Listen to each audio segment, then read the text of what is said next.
What is the broken window fallacy?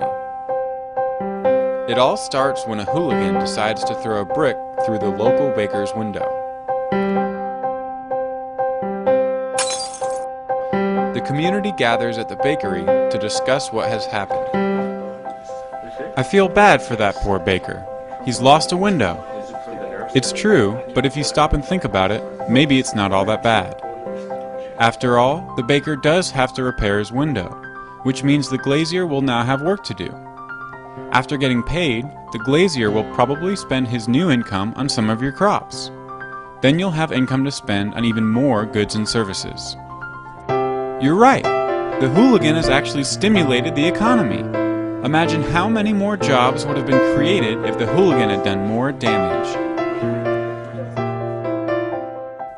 Have you all lost your minds?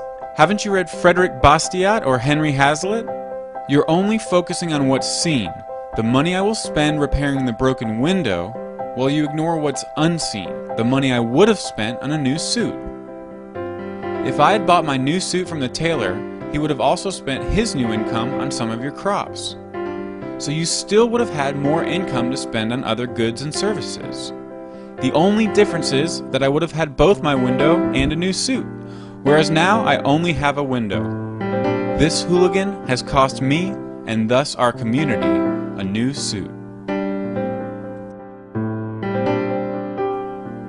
The story of the hooligan shows us that physical damage destroys wealth.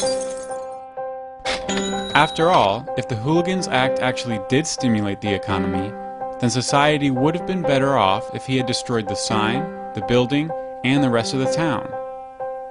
But the broken window fallacy is much more prevalent than it may first seem.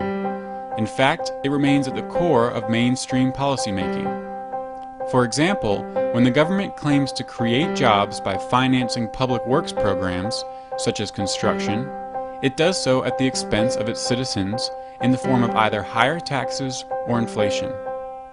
The citizens would have spent their tax dollars on other goods and services, like refrigerators or surfboards or movie tickets, which would have increased job growth in those industries. Because these goods will never be produced, however, these potential jobs remain unseen, but they are no less real and no less important as the jobs that we do see. So if you ever hear of the stimulative effects of wartime spending, tariffs, or stimulus bills, know that this is merely our old friend, the broken window fallacy, dressed in new clothing and grown fat beyond recognition.